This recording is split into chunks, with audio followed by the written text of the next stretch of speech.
Okay, so this is the new film from Jaume Collet-Serra, written by T.J. Fixman.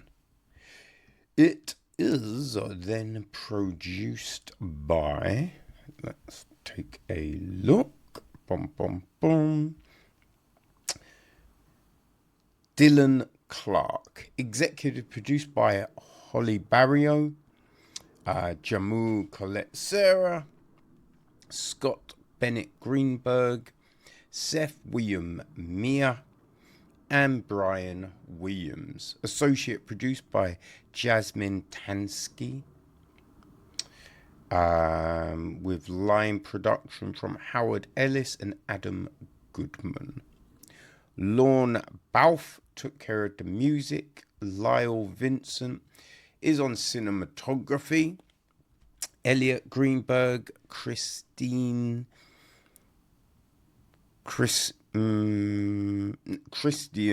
Magic, and Fred Raskin take care of editing duties. Casting was handled by Chelsea Ellis Blush and Marisol Roncalli. Diane Lederman is production design. Art direction, we have Michelle Belfield, Alana Dempulwolf Barrett, Christine Foley, and Christine Leckie.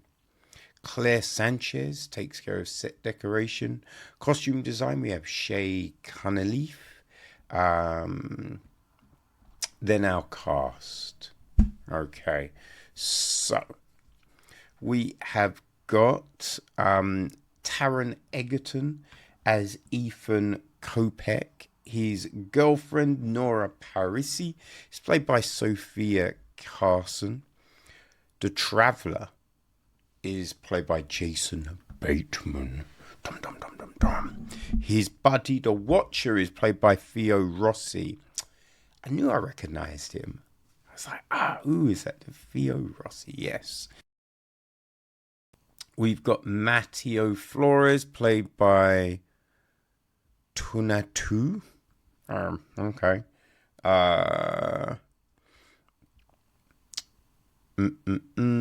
There is Elaine Cole, played by Danielle Deadweiler.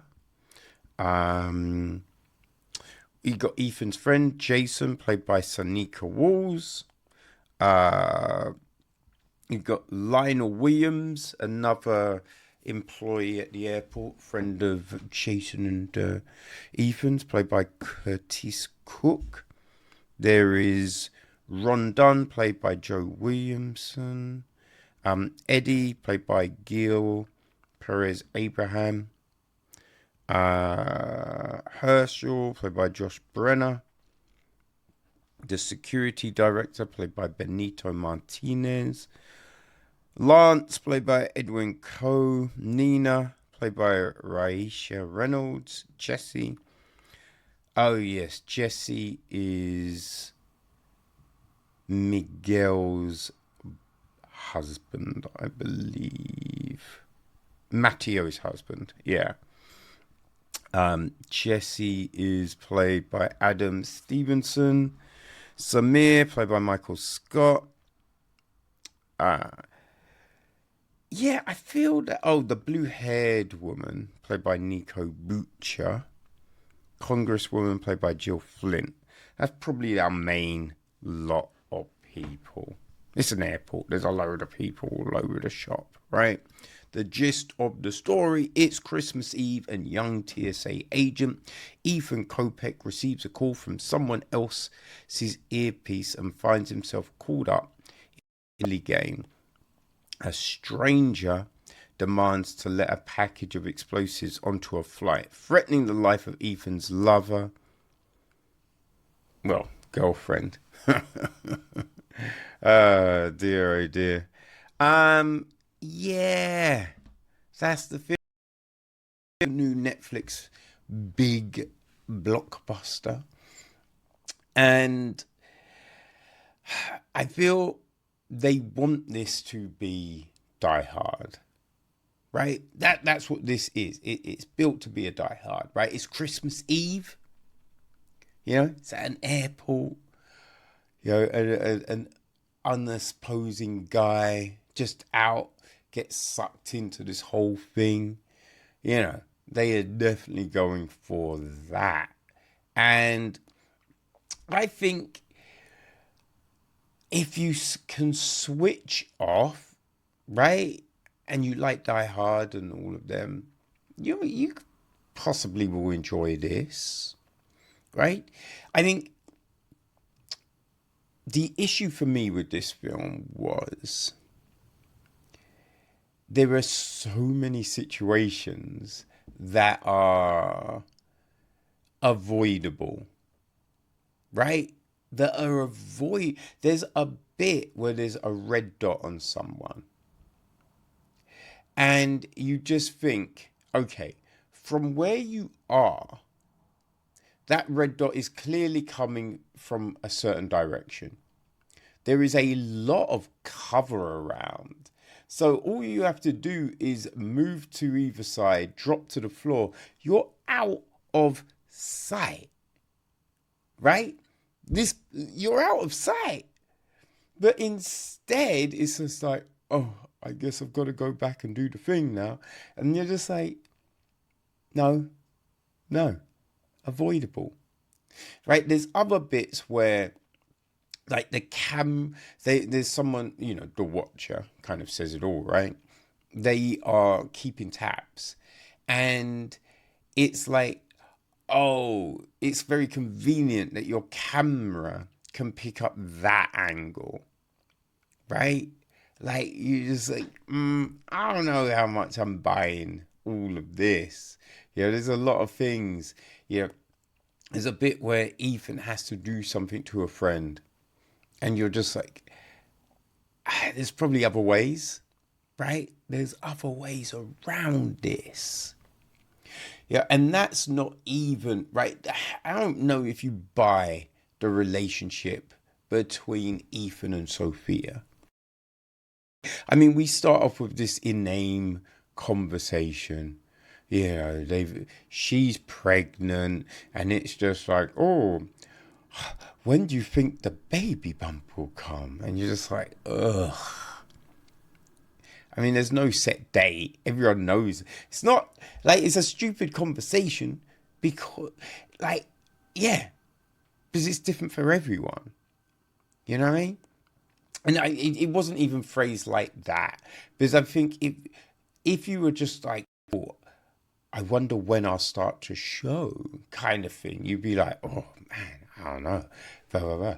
Like, it's a different thing. But the conversation they have was just stupid, dumb, irritating, all of those things. You know what I mean? Then you've just got the whole, they throw it in at the beginning. Ooh, why do we say Merry Christmas? And in Britain, they say Happy Christmas. It's just like, wait, what the fuck? Like, what? Stupid conversations, right? So the dialogue is all over the place. The story, it just doesn't really make any sense. Story doesn't make any sense, because there's meant to be this plot kind of twist, and you just think, okay, with someone, at a certain level, there's anonymity, but then there's safety. So you feel they're going to do something, right? And then the police thing. The police thing was, because I don't even think Omi shows a badge or anything. So you would be, who are you? You know what I mean? But just the notion of certain things can happen just from a random person's say so, right? You take a phone call, it's your job to keep everyone safe. And someone says, hey, you should let this person do this thing. And they're like, okay, that's what I'm going to do. And you're just like, no one's doing that, right? No one's doing that. Like the notion of, oh, I did this thing earlier, so I can do it again. Just ridiculous. I I don't believe fridges are airtight. I don't believe so. This whole thing, this whole sequence at the end, you're just like, that is ridiculous. That is ridiculous, and everyone's now fucked. Like, what are we doing here? This is some craziness. You know, there's just all of these things that make no sense. But yeah, it is set up to be, you know, that action Christmas movie. And I mean, I'm not a fan of Christmas. And I didn't really like Die Hard, to be honest with you. Like the Die Hard I really liked was I think it's Die Another Day. No, I think that's a James Bond film, isn't it? It's the one with the Die Hard with Samuel L. Jackson. I like that one, but the rest of them, I don't really care. They're not my, I'm not clamoring to watch those films time and time again. The first one is fine, but there's better films, and this whole it's a Christmas film is just fucking ridiculous. It's ridiculous. So there you go. Carry On is trying to be, the new generation's Die Hard. Trying hard. I think if you enjoy Die Hard and, mindless action, like a Fast and the Furious type of thing, you're possibly going to enjoy it. But we have character depth. Everyone's paper fit, essentially, And yeah, relationships, dialogue, it's all a bit meh. It's on Netflix, so people. So as I said, if you like action, you'll possibly enjoy it. I just didn't really think this story made any sort of sense. Didn't think it. The characters were inane.